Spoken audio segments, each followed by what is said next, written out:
The most important meal of the day, second breakfast. Hi, everybody. Welcome back to another Second Breakfast podcast. I'm Andy Roth alongside Phil Duvall. Say hi, Phil. Hi, everybody. Andy, Phil. every emotion ever. Every emotion ever. Every emotion ever. As the kids are saying these days, so many feels. So many feels. All of them, really. Andy, I went and saw a movie this week. A movie that is, by the time anybody watches this or listens to this, will have been out of the theaters because it's been in theaters for a while, and we are in no way like breaking any boundaries by talking about this movie now. No, it's true. It's true. But I saw a little film by the name of Boyhood, as you could probably tell by the title of this thing. Yeah. I saw this movie called Boyhood, Andy, and when I went on Facebook because that's what I do, and was like, I'm seeing this movie, and our mutual friend Jeremy, he goes, enjoy all the feels. Yep. And I responded, so many feels, all the feels, all the feels. There's so many feels to feel in this movie. I don't know that I've ever been more consistently emotional during a film in my life than I have ever been in this movie. Sure. So where do we start? Like, how do you want to talk about this movie exactly? I mean, because we're not. We need to be spoiler. We just need to be straight up. Let's talk for a couple minutes about what is special about this movie to us on a very basic level. Yeah. And then we just need to go into spoiler territory and just let people know that, right? Yeah. Yeah. I know. I think that's right. So when did you? So when did you first hear that this movie was being made? Last year. I think I heard about it pretty shortly after people heard about it. So, as the story goes, Richard Linklater got together with Ethan Hawke and Patricia Arquette and this kid, Eller Coltrane, right? Yeah. And what they did, Eller Coltrane was a and his own daughter, who is just lovely in this movie. Yes. And Eller was 6 years old, and basically the deal was, I want to make a movie with you that takes your character story, until you're 18, take you through your boyhood, basically. And the way we're going to do it is we are going to shoot for 3 weeks every summer, and we're going to use all the same actors and all the same everything. And what I find so interesting about it, in terms of, and this is not me saying that Richard Linklater should be, the subject of, shall we say, a future Project Melway. Although if we're doing this in 30 years, if we're doing this podcast in 30 years, yay for figuring out how to get yachts out of this. But also, by that time, I mean, it's not that Linklater hasn't made a lot of movies. It's just that his filmography, while brilliant, just isn't as long. It would be like a mini Melway. But a recurring theme in his filmography is the passage of time, both within movies and across movies. So he did the Before trilogy, Before Sunrise, Before Sunset, and Before Midnight, and those and that takes, again, Ethan Hawke and in this case Julie Delpy, and it just gives you a snapshot of these two characters played by the same people, every 9 years basically, and every 9 months. Oh, 9 years. 9 years. Right. 9 years. Right. And I just think it's a fascinating. He's clearly interested in that, and he's in. I want to call it cinema verite almost, because what he seems to be interested in is, first of all, the reality of life and the reality of relationships. Yep. And he seems to be interested in how the passing of time affects those things. He's not interested in grand moments by and large. Right. He is interested in passing of time. He is interested in sorry for my squeaky chair from time to time. I'm moving around, so if you all hear that, and Andy, I apologize for the squeakiness of my chair. Your apology, I'm not accepting it, but it's like on layaway. We're well, that's fine. It's on layaway. Andy, I'll take that. Anytime. Anyways, what I find interesting is that Linklater is obviously is obviously occupied with this, and there's a difference between someone having a gimmick and someone working out a theme. There's a difference. Yeah. Okay. Well said. Like you could easily argue that the before sunrise, before sunset, and before midnight trilogy movies are a gimmick. That the fact that he's done it like this is a gimmick. I mean, and you could very well argue. Well, you could. One could. Yes. One who didn't care one way or the other. Right. And you could very well argue that this idea, I'm going to shoot the same people for 12 years or for 10 years, and then make a movie out of that, is a gimmick. Yeah. But the sincerity of the work that he does belies any possibility of it being gimmicky to him. Yeah. And then two,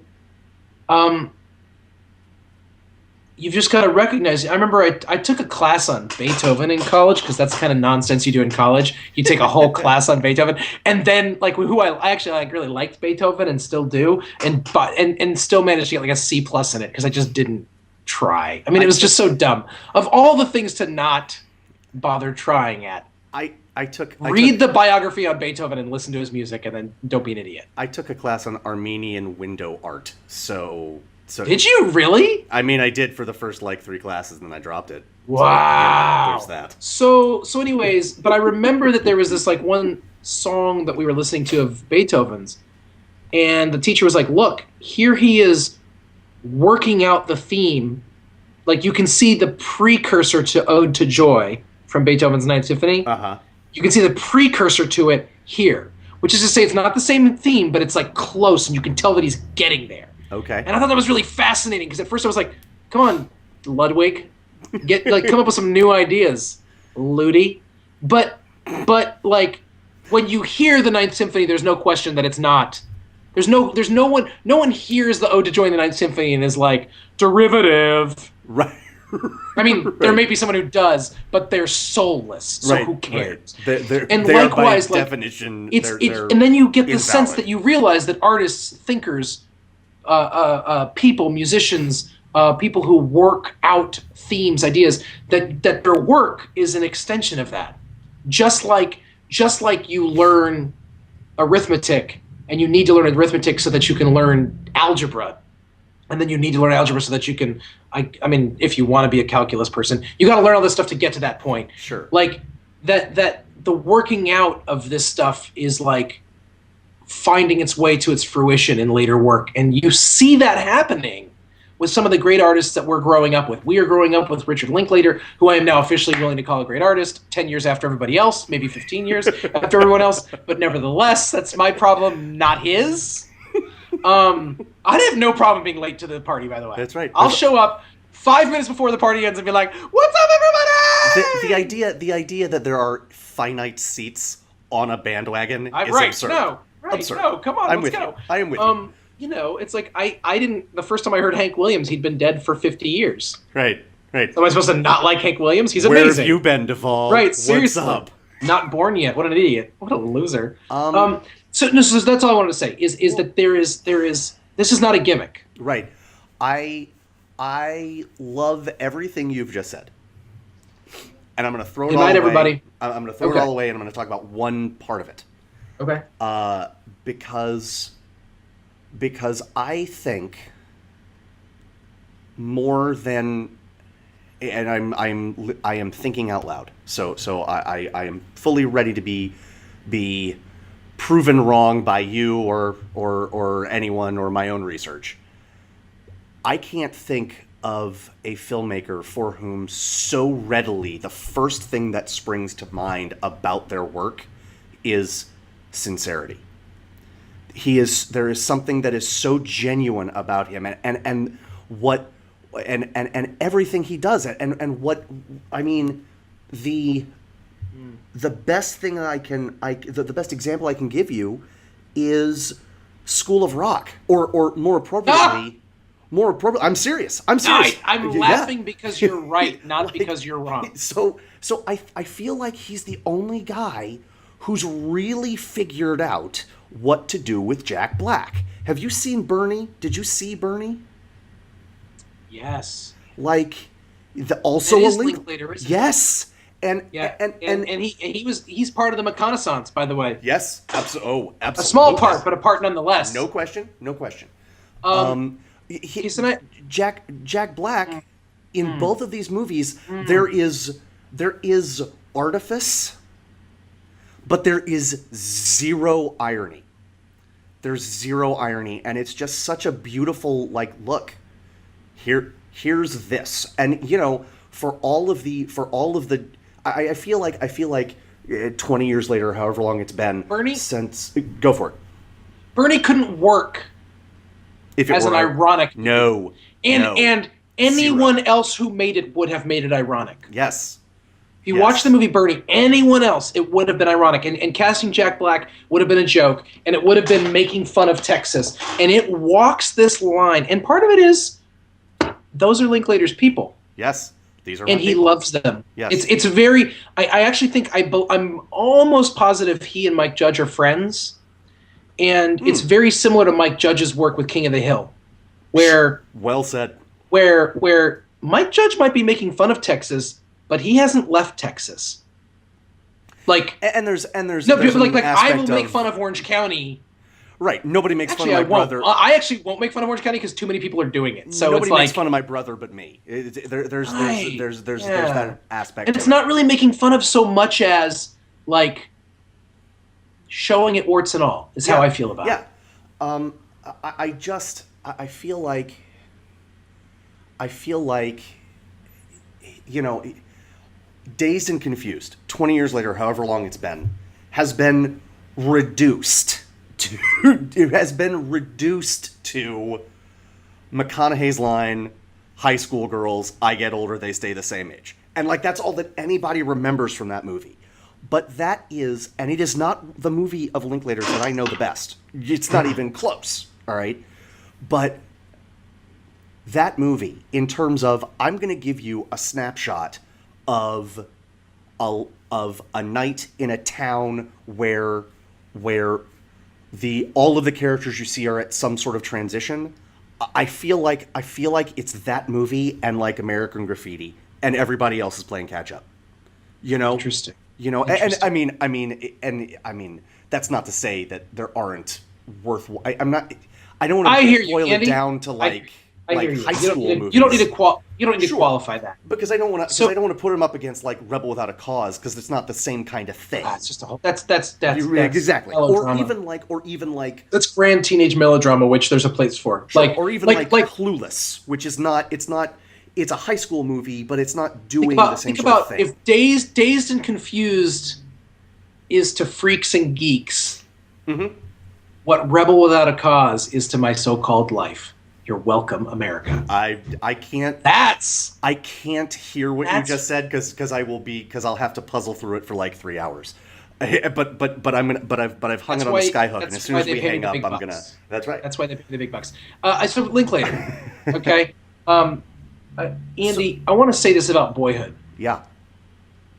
Without even getting into the merits of the movie. I haven't even gotten into the merits of the movie. Yeah. The guy did.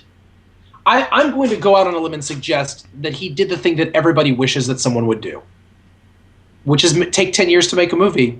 Like, yeah. I have always loved the idea of, like, even as a kid when I wanted to be in movies, I was like, man, because I was this is going to shock you, big ego, very, very self-important. I know. What? No, I know. What?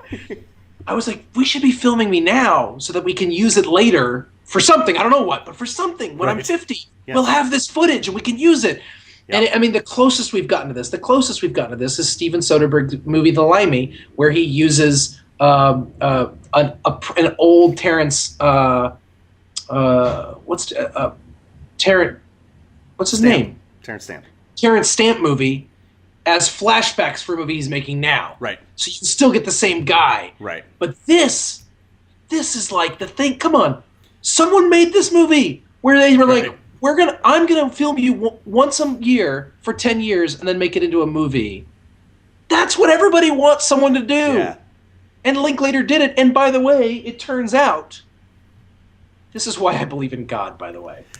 It really is. It turns out that the person who did it was exactly the person who was supposed to do it. Oh, yes. Because as much as I enjoy some of his movies, you know what was slightly less successful? Using dead Marlon Brando in Superman Returns. Failure. I mean, look, or there's no one I love more than Quentin Tarantino. I just can't imagine Quentin Tarantino doing this. Sure. I want to say two things, and then we can start getting into the nitty-gritty and spoiler stuff. First, I mean, there is precedence for this, but in documentaries with Michael Apted's Up series, the 7 Up, 14 Up, 21 Up. Sure. Which I have seen none of, and I feel like that's actually a hole in my personal filmography. I need to see them. It's a gap in your transcript. It's true. Have you seen them? Nah, no. It's also a gap in mine, but you care. There's a whole gap in my transcript called documentaries. Fair. So there's a Richard Linklater documentary that's coming out. Did I send you the trailer? I guarantee I won't see it because it's a documentary. I mean, I'm not trying to be a jerk. It's more about like you just come by it naturally. Sure, no, that's fair. Most certainly. This ain't no put on. I'm like fair. Totally a jerk. Fair. The other thing I want to say is in addition to Linklater being or the first of the remaining two things I want to say, because I think I want to say three things. Boom, lawyered.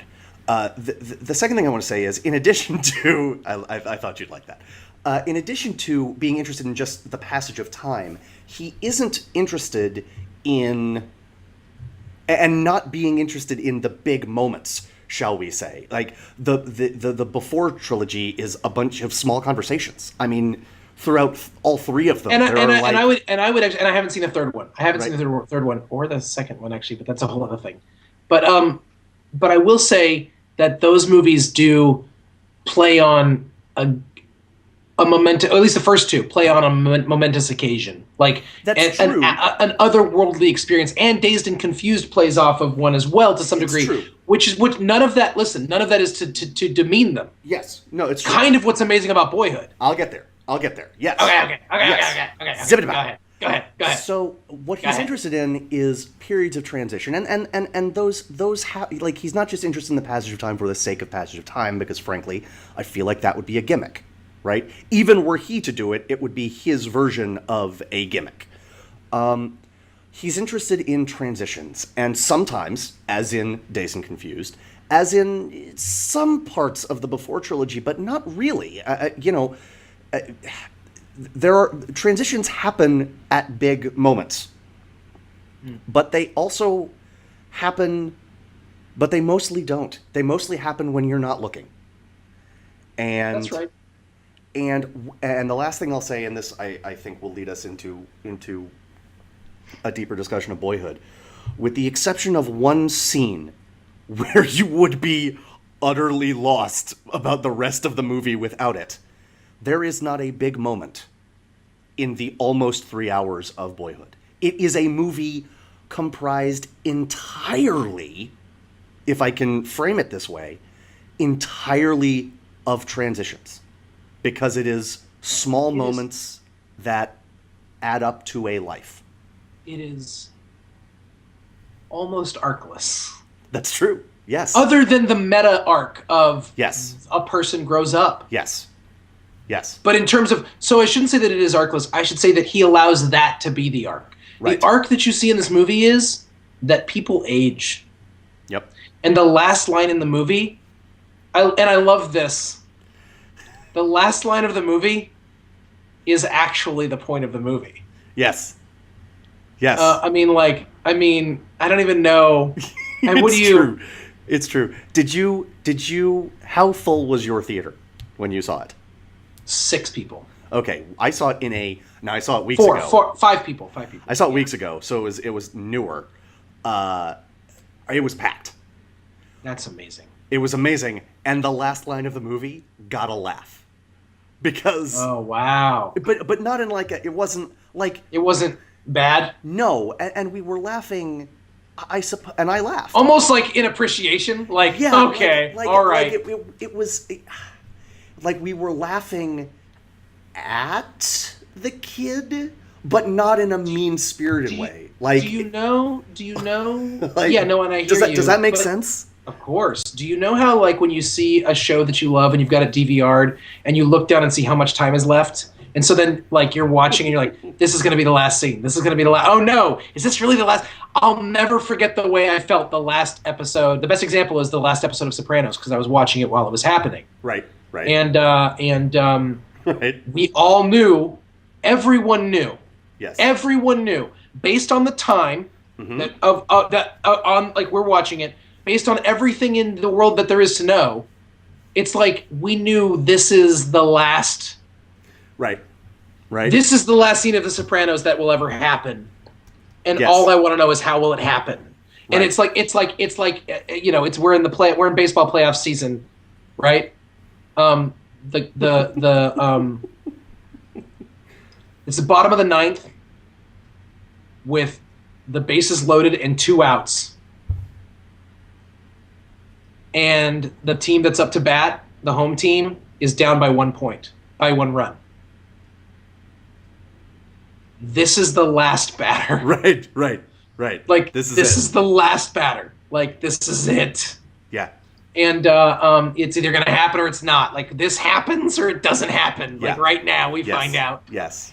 And and that's the thing. Like, that's how that last scene, I was like, is this the last scene? Is this it? This is the last time? This has got to be the last scene. Is this really going to be? Is this and then they say the last line, and I was like, that's the last line, isn't it? And then it went black, and I was like, you son of a so-and-so. Like, it's just like, but with appreciation. Like, all right, that's what you decided to do. Like, yeah. Like, good for you. And before we go into the spoiler territory, the only other thing I want to say, for those of you who haven't watched and who are going to now go see the movie before listening to the rest of this is unquestionably my favorite movie I've seen this year. Yeah. But I don't just want to say that. I want to say that, and this isn't a matter of quality. I'm actually not talking about quality here. Okay. I'm talking about putting quality aside, best, worst, blah, blah, blah, blah. Mm-hmm. There is this movie, and then there is everything else. I may enjoy other movies more this year. There may be movies that are better this or that or whatever. Maybe. I doubt it. I mean, it's a tall. But what I'm saying is, there is this movie and there is everything else. That this is a movie to be reckoned with. Yes. This is a movie. One of my friends who's an English teacher responded basically saying, like, blech, I didn't like it. I didn't understand, like, why people liked it. And that's fine. I don't need her to like it. I would only say there are books your students don't like, but they have to read them. And I think immediately, this movie becomes a movie that if you want to be a person, you have to see this movie. I don't care if you like it. There are movies. It's so beautifully said, Phil. It's so beautifully said, and I agree with you. I think one reason why that may be, or the reason, or something. I don't know. And we've sort of skirted around it without really combining everything. What you're getting is, there are wonderful novels, and there are wonderful songs, and there are wonderful movies, and there are wonderful paintings. All right. Yeah. And there are differences There are differences in the art forms, right? What we have here is someone who is utterly adept at this particular art form, telling a story that he is passionate about, and using, and so from a content point of view, it could not be better, right? No. But he is also showing us something that pushes the limits of the structure of the art form. Thank you. And that's why how you feel about 2001 is secondary to the reality that you have to see 2001. Yeah, it's why what Stanley Kubrick did and has done over and over again with films, it doesn't. How you feel about him is secondary. Yes, Citizen Kane. How you feel about Citizen Kane is secondary. Rashomon and Ikiru. Right. Yes. Casablanca. No, it's like Seven Samurai, right? Like Seven Samurai yes. created slow motion action sequences. Yes. Well, yes. The movie was a little long, and I don't really like movies with subtitles. Doesn't matter. Do you like slow motion action sequences? Shut up. Did you enjoy The Matrix? Then shut up. Right. I don't know. And the funny thing is, I don't know. I mean, it's been 20 years since Pulp Fiction came out. Right. Grantland's doing a big thing on that. That's cute. It's my favorite movie of all time. I know. I wouldn't want to be responsible for all the movies that came after Pulp Fiction if I were Quentin Tarantino. Right. I would hate to be Bob Dylan and have all sorts of terrible folk music be blamed on me. Sorry for being a prophetic voice who has changed the way you see this thing. Right. And for all the copycat craptastic people who come after me. Right. Nevertheless, the thing itself stands. So I don't know what kind of garbage nonsense Boyhood is going to bring into the world, but it'll be worth it because Boyhood exists. It's true. Here is why I have more hope that there will be fewer copycats than Tarantino has inspired. Sure. If you squint and look at Tarantino from like the side of your squinting eye, everybody thinks they can be clever with dialogue and use a lot of blood in their violent scenes, right?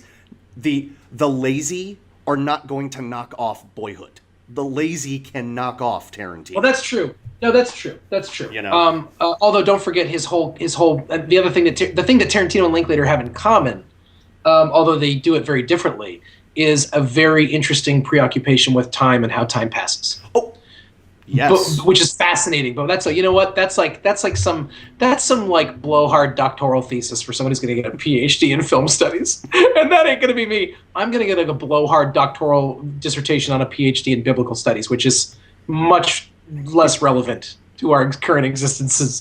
Don't worry. I'm not but judging. Andy, Phil. I think it's time. Can we enter spoiler territory now? Yes. Okay. People, from here on out, and I'm not going to talk to you people anymore. I'm only going to talk to Andy, first of all. So forget about you. Secondly, you are welcome to listen to us talk. Secondly, if you haven't seen Boyhood, we's about to talk about it in ways that it couldn't possibly spoil the beauty and splendor of this movie. But all I would say is just go see it. Right. Remember how wonderful, like, look, I know we all have our trials and tribulations. We all have our crosses to bear. Okay. But remember how awesome life is, right? Like, if like, you can't spoil how awesome, and I mean that in the awesome and also truly awe-inspiring. I heard it the second way, and yes. And that. Yes. Like, it is. You know how an awesome life is? It can't be spoiled. Neither can this movie. So if you want to keep listening, do. But if not, we understand. Do you remember? I remember the first time I saw Citizen Kane, and was like, oh, this movie's called the greatest movie of all time. It better be good. And then I was watching it, and while I was watching it, I was like, this movie is so much fun. Yes. I really like this movie. I was in college for the first time I saw it. I saw it for a class. I was in high school, and I saw it for a class as well. And Casablanca, same thing. I was like, yep. There's no way this movie can be so important. It's too fun. That's right. Yes. Boyhood is not fun. I mean, it's not fun. It's not boring, but fun isn't the first word that comes to mind. But my point is, This movie, I can use any superlative I want about this movie. It's not going to affect your experience viewing it. That's right. So that being said, yeah. spoilerific. Leave or don't. This movie was 2 hours and 45 minutes long, and it didn't fly. It was like life. It didn't fly by, right? It felt like a long movie. But, and I think I told you this right after I saw it. I honestly, I could have sat in that theater for 10 hours, just watching stuff. I mean, I would have gotten up and left and came back a couple times, like to stretch my legs. Sure. But I wouldn't have wanted to leave. Right. Like Probably I did go to the bathroom once during the movie. Sure. Or twice. I think I went twice. Oh. And whatever. And I didn't miss. I mean, I'm sure I missed something, but Right. I mean, it's funny. You're like, you said there's one thing that if you'd missed, it would have messed everything up. Right. What was that thing? Because I might have missed it. I might have been peeing during that point. When the second husband gets abusive at the dinner table and pretty much. But yes, but when they come home and see her on the ground. That's those right. two sequences in That's a row. Right. That's right. And that was the closest thing to a major movie moment. You know, it's so funny. It's so funny. And he plays with our emotions and our expectations, because you've also got, and this was not on that level, but you've also got that scene where the boys are playing in the house that's being constructed, and the kid is playing right in front of the saw, and you're like, I'm about to watch a kid die. Or towards the end, where he's looking down at the text on his girlfriend's phone, he's like, I'm about to watch a kid die. And it's like, no. There are several times in this movie where I thought, is this going to be a movie about suicide? Right. Is this going to be a movie about child endangerment? Is this going to be a movie? And it's just not. It's just about a boy growing up. It really is. And by not making it all these other things, it's not that it's denying that these things happen at all. It's acknowledging that just the act of growing up is a cinematic act. It is an act that is inherently filled with the kinds of that living in and of itself is a story to be told. It's like the best way for that story to be told is for it to be lived. That's other than the last thing you said, but which I agree with everything you said.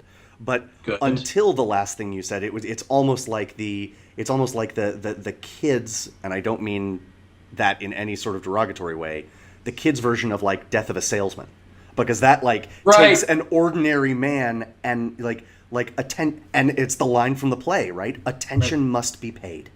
Right. Attention, and what is implicit in that is it's attention is worthy. Like, this is worthy of being paid attention to.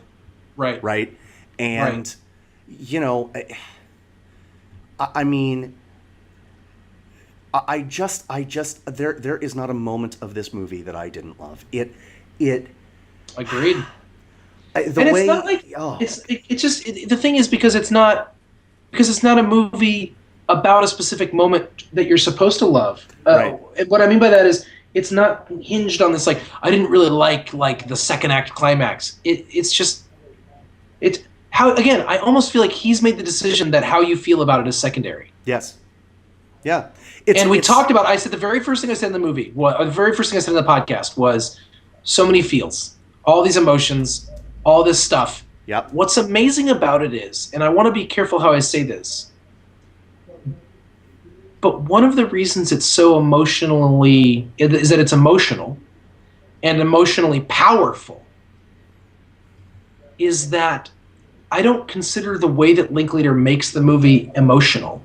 He is in many ways an unemotional filmmaker. Extremely. Yes. but not in the cold and distant way that Kubrick was. Not in the way where you felt like he was like the string puller, like in this very sort of like decision to just, well, what if we just decide to make this happen? Like, it was almost like that's why I use the term cinema verite, because this is the closest to a feel of seeing a documentary that I could possibly imagine. Sure. Are you okay? I'm just gonna say this. It's super nerdy. It's super film geeky. Okay. Good. Are you familiar? So I'll keep it short because you're gonna be like, okay. Are you familiar with the Japanese director Ozu? I am familiar with him, but I have not seen any of his movies. He is like he's the retort if someone's like, Kurosawa is the greatest Asian Right. filmmaker of all time. So Right. someone in a snooty group will say, "What about Ozu?" Well, Okay. if you say Asian instead of just Japanese, someone will be like, "What about Sanjay Ray?" But we'll just Fair. let's Japanese. just No. man. Oh yeah, you're right. Yes. But Yes. some snooty person will say Ozu. Absolutely. Yes. And what he did, his most famous We hang movie out with is, the wrong people. It's true. His Okay. most famous movie is almost certainly Tokyo Story. Yeah. And here is how he shot all of his movies. If the camera moved once, that was unusual. What he did was he set his camera down at what would be eye level if you were kneeling on a tatami mat. Right. And he just lets it happen. And I confess, it's a little, like, I can only watch a movie as myself.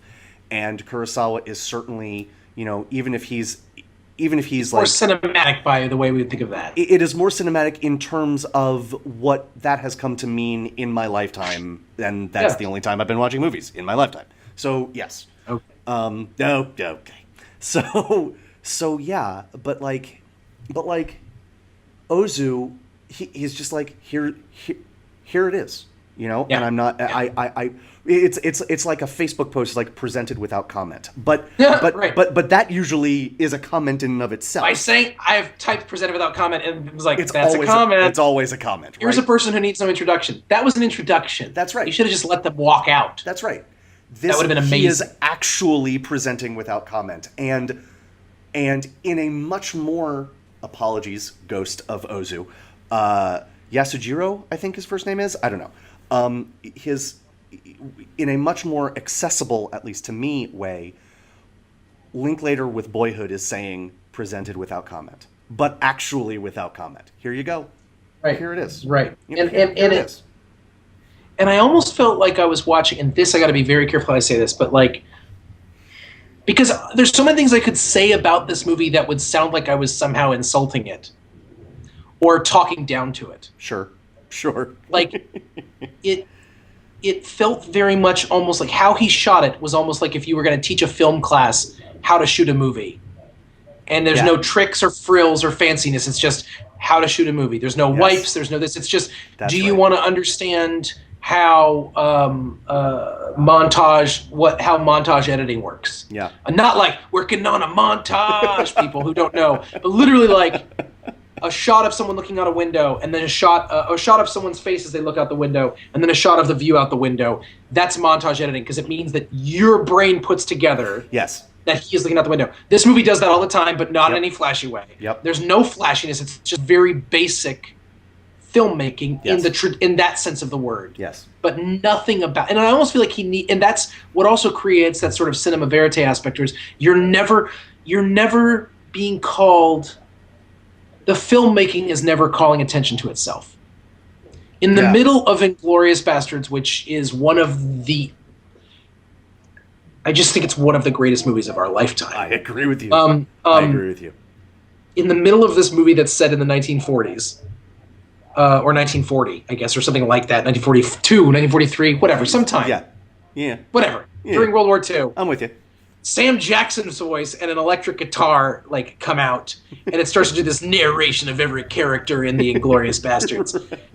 It is the most self-consciously cinematic moment in the entire movie, and it is the closest thing to a problem I could have with the movie. Mm-hmm. That's not true. The closest thing to a problem I have with the movie is Mike Myers in the movie, which is just the only thing I just straight up don't like just in the doesn't entire bother me. because I'm just like, doesn't bother me. I know, and good, and Andy, and good for you, and I mean that in not the condescending way, if that's possible. I mean that in like, I love that you're a better person than me, that it doesn't bother you because it bothers me so much. This movie is so. It's so good at getting out of the way of its own moviness. Yeah. Yes. Andy, I cried. First of all, I was almost crying the whole time. Yeah. There was not a moment. There were here's no what's moments amazing where I was like not emotionally affected. So by here's what's so happening right now. do you know when I cried when I saw Dances with Wolves? Tell me. I cried when they shot his horse. Sure. Because come on, Go. Sure. I cried when they were trying to shoot at the wolf. Right. Because it was so meaningless. That was the first time as a kid that I ever cried. Dances with Wolves was an important movie to me. In retrospect, it's that silly. But at the time, I was 11. Dances with Wolves is a perfect movie for an 11-year-old. I'm not. Don't be because defensive. Dances with Wolves will always. I love. I haven't seen it since I was 11, but when I was 11, it was amazing. Sure. Bon Jovi was my favorite band, so you just take it for that. Well, it's your life. It's now or never. Right. So that was after I last stopped liking Bon Jovi. So anyways, okay. I'm just throwing it out there. But good for you. Well done, you. You're not going to live forever. You should want to live while you're alive. Hey, I'm halfway there. Go ahead. I'm halfway there. I'm living on a prayer. Okay. So anyways, Andy, picture this. Johnny used to work on the docks. Okay, sorry. Okay, way sidebar. Okay. Is this what a stroke feels like? I'm pretty sure this is what a stroke feels like. Do you smell burning feathers? I do you smell burning feathers? I do. Okay, then it might be. Okay, so they shoot his horse. I cried because animals died. I was 11. Sure. They're shooting at his wolf. That upset me to no end. And then finally, the first time I ever cried when nothing was being shot at or killed was at the end of the scene when he's like the top of the cliff going, you know, you remember me, remember who I am. Right. I was not afraid of you. That whole thing, Dances with Wolves. Right. I'm crying. Okay. Right. Do you know when I cried during Boyhood? When? I can't remember. I just kept I remember crying and I don't remember why. And I just saw it 2 days ago. That I remember as I began to cry, and it was that kind of crying where you make this sound. It's the deep inhalation, and I wasn't sobbing. It was just this accumulation of everything that had happened up to that moment. Yeah. But it wasn't. I didn't cry when I saw someone like I didn't cry during the abuse scene. Right. And I didn't cry at a certain thing where a hand was put up. I mean, it was something like that, but it wasn't something. I can't recall what made me cry. And I can't promise that I would cry the same time next time. Right. It's that I was overwhelmed by the reality of what this thing that was happening in front of me was, and I just needed to let it out. And then that would happen periodically throughout the movie. I think the only time that I cried when yeah, okay, that's a crying moment. But it's not a big moment. It's a moment that is set up because you have lived functionally 12 years with this woman. When Patricia Arquette is when he's packing up his stuff and getting ready to go, and she's saying goodbye to him, and she just starts crying, and she's like, I just thought there would be more. Oh my God. And I didn't cry then, but I was just like, you know what's funny? I don't think I cried when she said that. I think I cried before she said it, because it was like before, because it's not about the moment. It's about everything around the moment, right? It's I cried when it became clear that Ethan Hawke was putting his life together. I cried when. Oh, I mean, I love that you remember this. I mean, Mandy, I'm telling you, I literally there was a moment where he just walked out of a room or something. I mean, it wasn't even a thing, and yes, I just yes, no, and I had those too, and I don't remember all of those certainly because I cried a zillion times in that movie. But what I'm saying is, if your experience is like mine, and it may not be. If your experience is like mine, you'll begin to get some of your memory back the farther away you I cried when. At some point, I think immediately after the scene in the dark room, when the teacher is like, "Yes, here's how life is." I cried then too, and that was one of the times. And Mason's just I just it's clear he's thinking, "What a jerk this teacher is," or at the very least, man, this guy doesn't. He may or may not get be a jerk. I just wish he wasn't talking to me right now. That's right. And it's just oh, kid, I want you to. So many feels. I want you to listen because I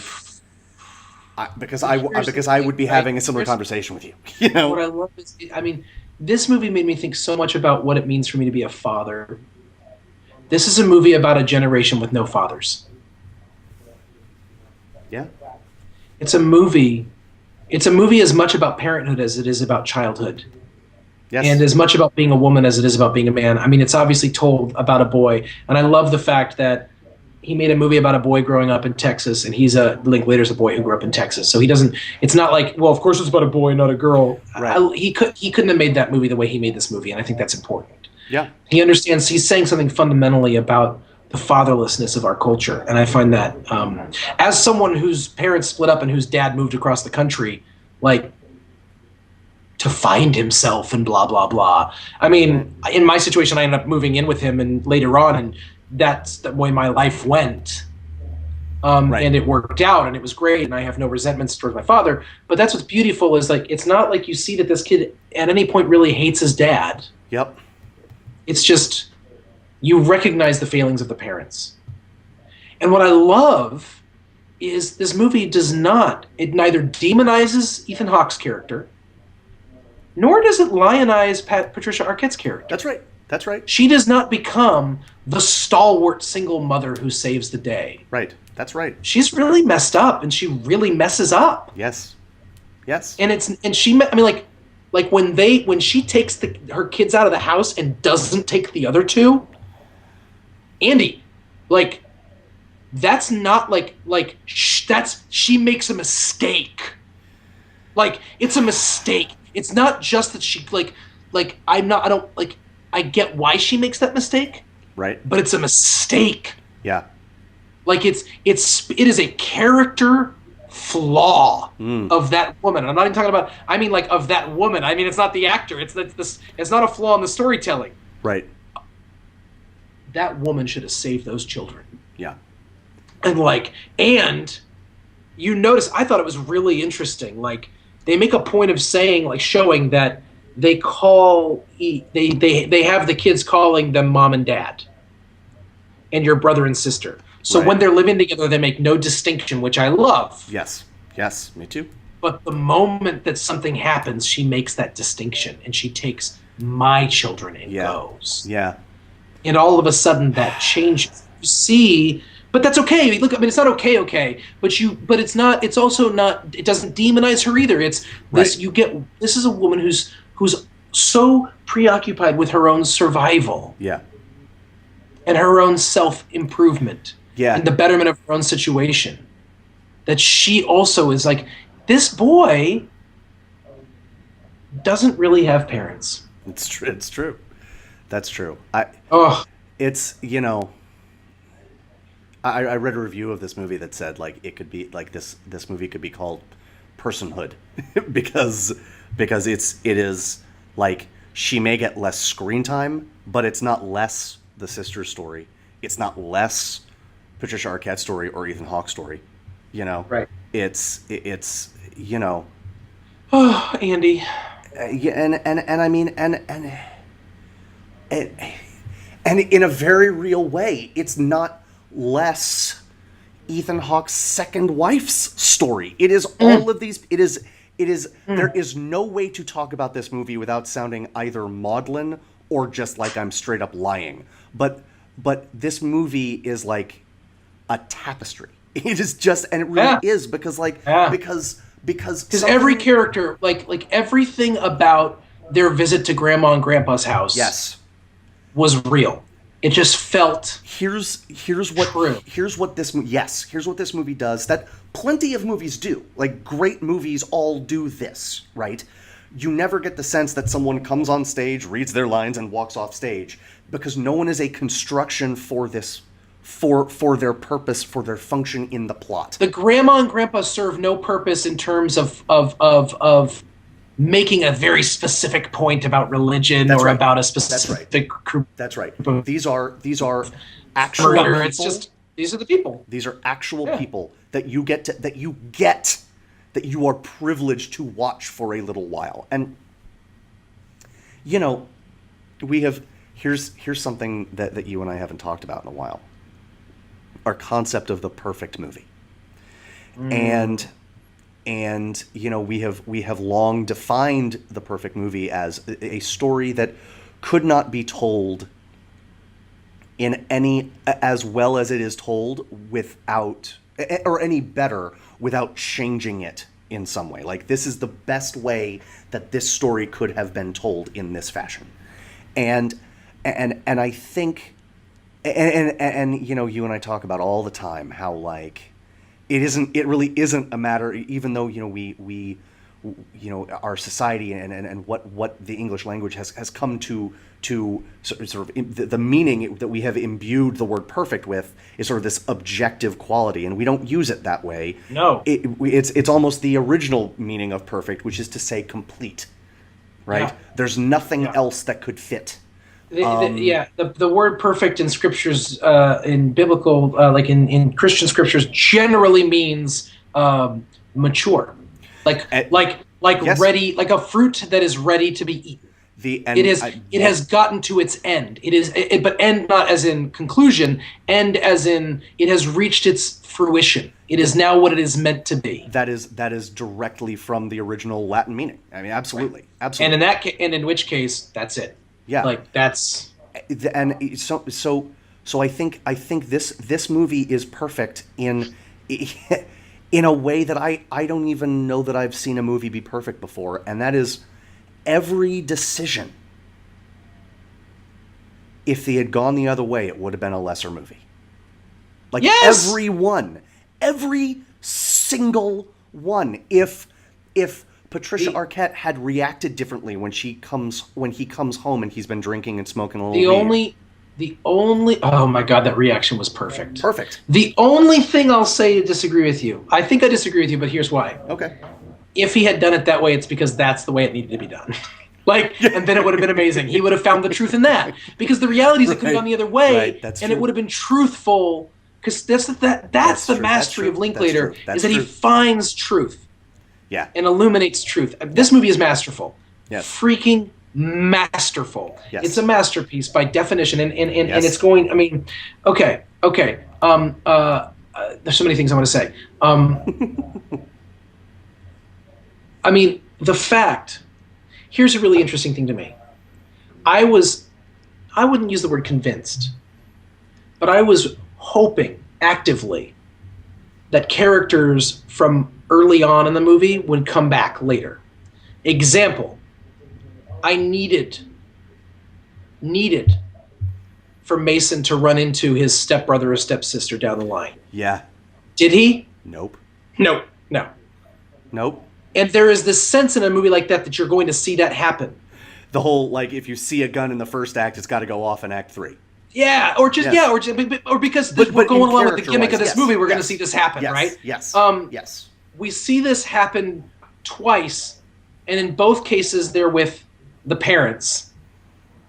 Right. And one is just Ethan Hawke's guitarist buddy seeing Mason again and being like, "You're old, dude." And I have a story about that guy in a second. Okay. That I'm so excited to share with you. I can't wait. The other is this random Mexican plumber who shows up as a manager towards the end and does this thing where he says to, and he's not there for Mason, he's there for Patricia Arquette's character. Yeah. And what's amazing is it's almost meaningless to her. Yeah. Or I should say, whether it's meaningless or not, it brings her no joy. Yeah. Well said. Because she becomes a joyless character, a joyless person. And this thing that should be the Mr. Holland's Opus moment. That's right. That's right. Or the you complete me moment or whatever. Yeah. Certainly of her character. Not any of those things. No. And that in and of itself was masterful in my mind because, again, he fulfilled he responded to our expectation that we would see someone later. It was just one, not any of the characters we expected. Zero of the characters we expected. And two, Yes. none of the things that would come about from that happening happened. Yes. He runs into his stepbrother in the hallway. I was convinced that the freshman year of college he's going to run into his stepbrother. Right. Or when he's at UT or something like that, visiting his sister. Yeah. Nope. Yeah. It's this character you don't think twice about. And I thought that was immensely special. And it's clear that Patricia Arquette's character hasn't thought twice about either. It's funny. It's funny because, again, like the thing I said about Tarantino earlier, if you squint and look at that scene out of the squinty side of your eye, that's the really, dude, really scene. Yeah. But well, because of the way it's played, it doesn't get to be that. That's right. And that scene ended, and I was like, that was the scene that couldn't get out of my head for the next 45 minutes. Because of the lack of impact it actually had on. Because I was like, why isn't that scene bothering me? Why isn't that? And the reason it didn't bother you is because they chose to not let it actually have an impact on anybody. Yeah. Yes. She didn't it never gets referred to again. Right. Okay. Yes. The guy who plays his guitarist roommate. Yes. His name is Charlie Sexton. Okay. He's a famous Texas guitarist. Awesome. He has played with Dylan live for on and off for the last 13, 14 years. Love this. I have seen him in concert at least a dozen times. Awesome. With Bob Dylan. Sure. And I love him so much. He's a phenomenal guitarist in real life. Phenomenal guitarist. And they used the soundtrack to this movie. It was Dylan. It was Arcade Fire. It was Johnny Cash. It was like Linklater was like, I wonder what Phil wants to hear. And the Arcade Fire music that they chose to use and finish the movie with. Arcade Fire is one of my favorite bands working today. Mm-hmm. The album every one of their albums has made a splash in different kinds of ways. Even the ones that have disappointed people made a splash in the way that they disappointed people. But their album for which they won the Grammy for Album of the Year, which is I think deserved, even if neither of us believe that art merits awards. Sure. It is one of my favorite albums of all time. Is called The Suburbs. And the two brothers that are in this band, Arcade Fire, the Butler brothers, Win and Will, grew up in the Houston suburbs. They are often called a Canadian band because they live and record in Montreal, and one of the singers is born and raised in Montreal. But two of the major parts of the band grew up in a religious family in the suburbs of Houston. And so to have and then they made a whole album called The Suburbs. When you listen to the album, it is about, very much, their growing up in the suburbs in a way that is neither idyllic and idealistic nor dismissive and demonizing. Sure. It is just very much the same way this movie is made about growing up. That's how that album is. And it happens also to be an excellent album. Presented so for them without comment. So for Linklater to use that is, again, could be gimmicky, isn't gimmicky. Yeah. And I want to say this, and I really, honestly, I don't have a lot much more to say about this movie because it's at this point we go, do we talk for another 4 hours about the movie or do we stop talking altogether? Yeah. And I think we know which one we should do. I want to say I was talking to a friend about this movie after seeing it. And he's not a big movie buff. And he's not Mr. Artsy fartsy movie person like you and I are. Sure. Okay? We make fun of artsy fartsy. Whoa. You talked about Ozu today, Andy. And we talked about Citizen Kane in 2001. I mean, it's like, whoa? Yeah. All right. Exactly. Yeah, we're the artsy fartsy people who pretend we're not artsy fartsy and make fun of artsy fartsy people. But Andy. So, anyways, can we be those people? Can we be the artsy fartsy people who pretend we're not and make fun of the people who are artsy fartsy people but pretend they're not? If you want to move to San Francisco with me and share a Prius and carpool on our fixed gear bikes, sure. I mean, that doesn't sound terrible. I would share a fixed gear bike with you, a fixed gear tandem.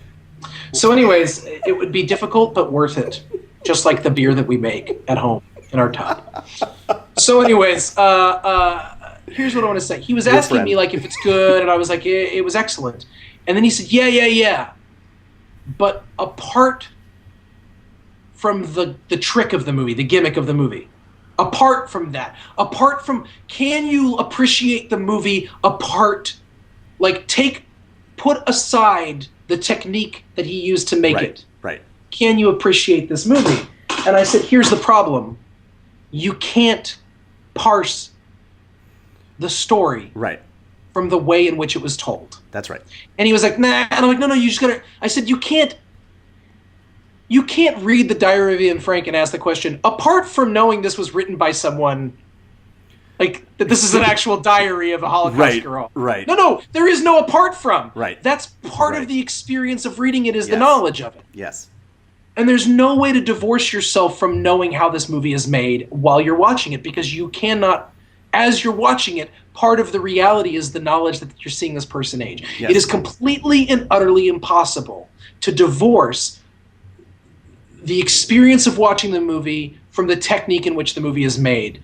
That is part of the brilliance. And it is part of why, even though movies should never win awards because that's stupid to give awards for art, this movie should win all the awards. All the awards. All the awards. All the awards. It should win the award for best short form animation. I mean, just give them all. And somehow Boyhood. I don't know. Just the opening credits had animation. Let's just give it to that.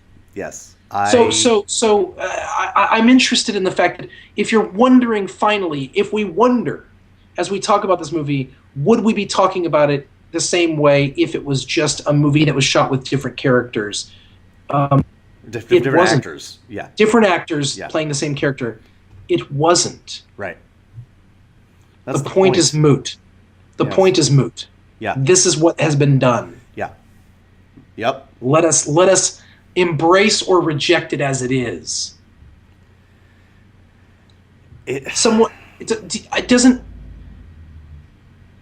Someone pointed out they didn't feel like the main character was a good or bad person, like he had much of a being, like a presence or a soul or whatever. Like, okay. And my response kind of is like, then that's part of then for you that's not a good, or you're taking that as a bad. Right. But then for you, that's just the character that's just how you see the character that's been given to you. It makes the character no less real. Yeah. Yeah. And then finally, I think, and then you can say whatever you want to say, but the last thing I want to say, and then I really am done myself, is the recurring theme of just filming Mason watching things. Yeah. The fact that he has no reaction, it doesn't show him watching things and then as he gets this age he watches and cries, or he gets this age and he watches and laughs. It's always this just watching. And there's perfection in that. Well, it's statement filmmaking at its best. It's interesting because and I mean, again, I could say a zillion things about this movie or be done, so I'll just respond to that and be done. The fact that this kid who has been moved around and his parents split up and all this stuff has happened to him, and yet we don't really see any of the big moments, but like all of that could have been gimmicky, and then he decides to become an artist and a photographer. That could have been gimmicky too, except no, it just feels like, of course this kid is a photographer. Because in the best way, what does a photographer do? He or she just sees. He just looks. Yep. And I mean, like I am forgetting them because again there are no big moments in this movie, but like the one look that I remember is when we as the audience see his mom flirting with the professor that she later marries, and you see him watching, and he's watching, and like for a second I was like, what does he think about it? And then I realized he doesn't think, like, he's not telling me. He might, of course he thinks something, but he's not telling me what he thinks. If what he thinks about it isn't as important as the fact that he sees it. Yes. And that's the same as this movie. Yes. What you think about this movie is secondary to the act of seeing this movie. Yes. It is. I'm out. the because I'm me, I will end on a Kevin Smith quote from the trailer for the documentary about Richard Linklater. Okay. So many things. So many things. He's talking about Slacker. But he could have been talking about this movie.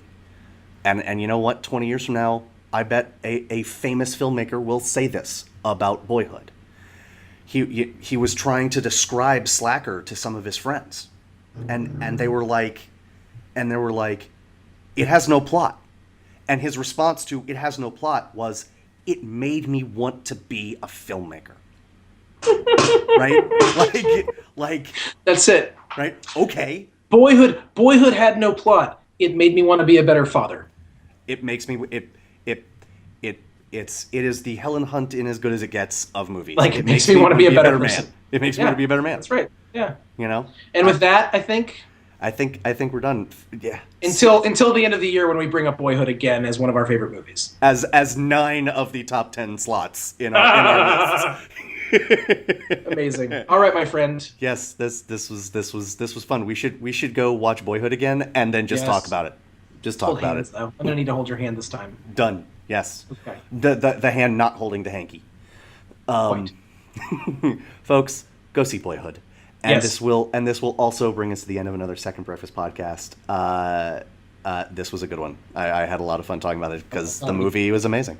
Love it. And I'm Andy Roth, and that's Phil Duvall. We'll see you again real soon. Bye-bye. Bye, everybody. The most important meal of the day.